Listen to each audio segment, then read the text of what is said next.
Good day, everyone. We are Group 3, and today we will be presenting our ERP project for the August 2025 session.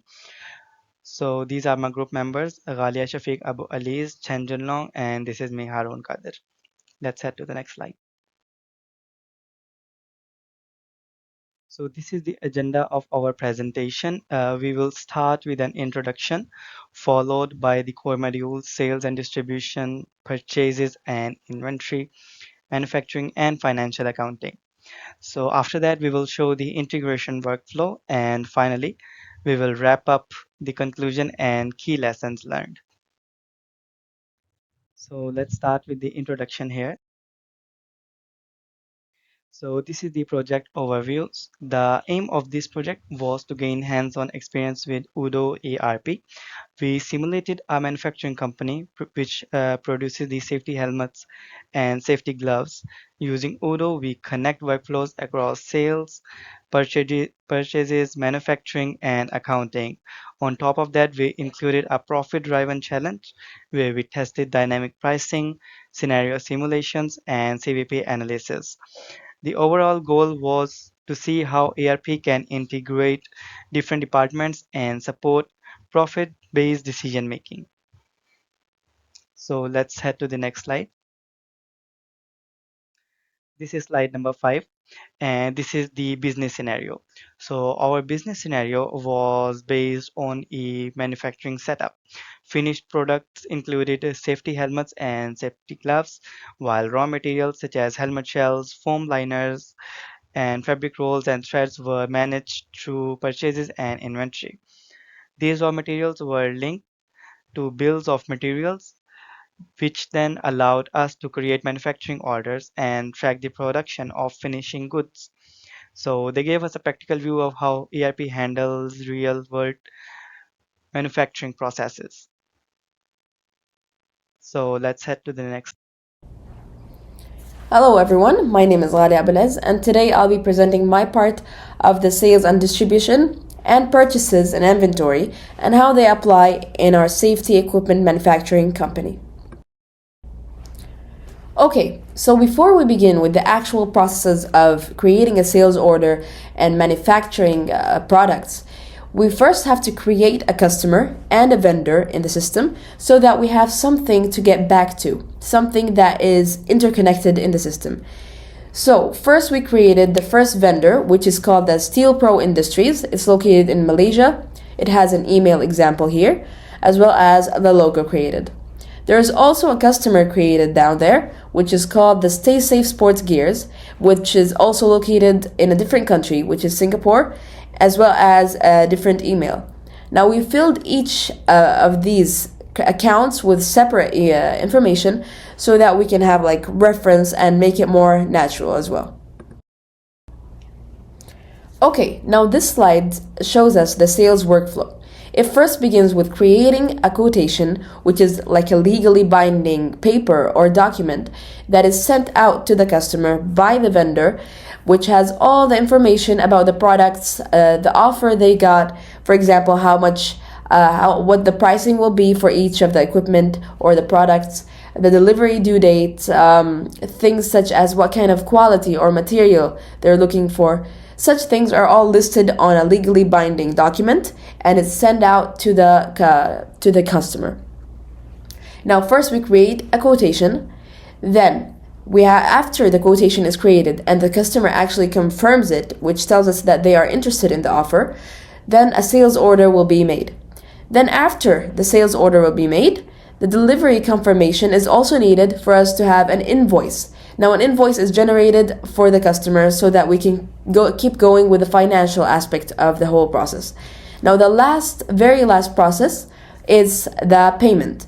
Now customer payment is recorded, completing the whole sales cycle. In the next slide, we'll be able to look more and take more close look at the details of the system.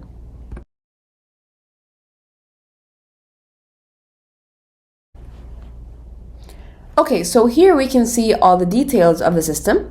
First, we create a quotation by creating a new quotation. We put all the details in, we put all the information that the customer might need or look for in an offer. Then we send it out to the customer. either by email or maybe manually if you live in the same country. It's all the same. Then after the quotation is sent out to the customer might confirm the quotation, which in return makes us have a confirmed sales order. Now, as we can see here on the right side, we can see that it was a quotation. Then quotation was sent, then the sales order was also confirmed. Now, next up, we have to create an invoice for the whole order, right? So we create an invoice, we put in all the information as well. Then we send out the invoice to the customer by email or whichever way the customer prefers. We can see here that it says the same amount, the same quantity of helmets was in the invoice as well. Then after that, the customer is supposed to pay the amount. So they go ahead and pay the due amount. After they're paying, after they pay for the order, we get a paid status receipt.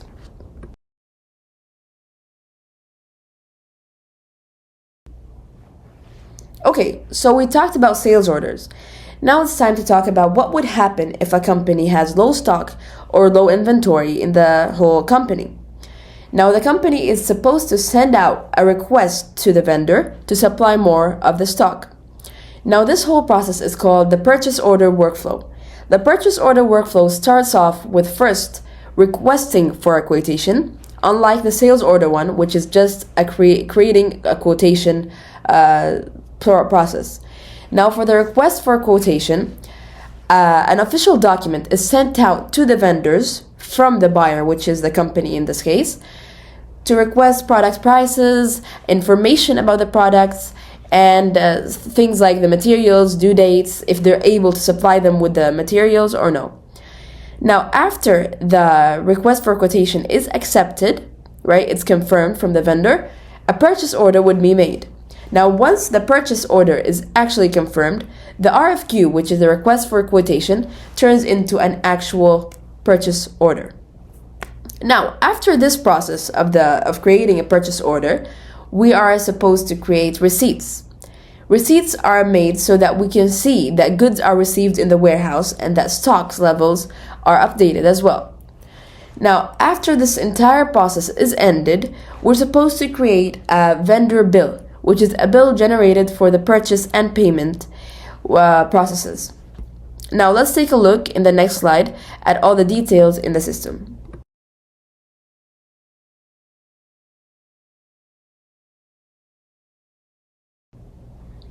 Okay, so to create a new request for quotation, we go to the bar which says new. After that, we fill in all the information needed, like, for example, what kind of supplies we need, what kind of stocks are low, and the materials, the quantity, the prices that we have in mind, the delivery due dates, and so on.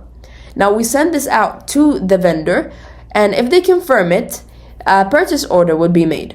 A purchase order confirms that our request for a quotation has been accepted and the vendor has all the material we're asking for. Right. After it's confirmed, we're supposed to send out a received goods receipt. Now this shows that we actually received all the equipment, all the tools that the vendor sent to us, and everything arrived safely in good condition.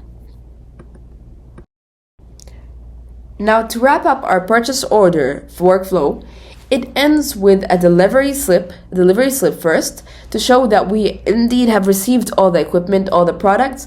Everything is exactly in the same condition promised. Like, for example, we ordered 20 units and we actually received 20 units. This confirms that everything was successful. And lastly, to wrap everything up, we are supposed to create a vendor bill. Now, a vendor bill actually ensures that everything went smoothly, all the addresses are correct, all the materials and products have been delivered in good condition. After everything is created, the vendor bill will say confirmed instead of draft.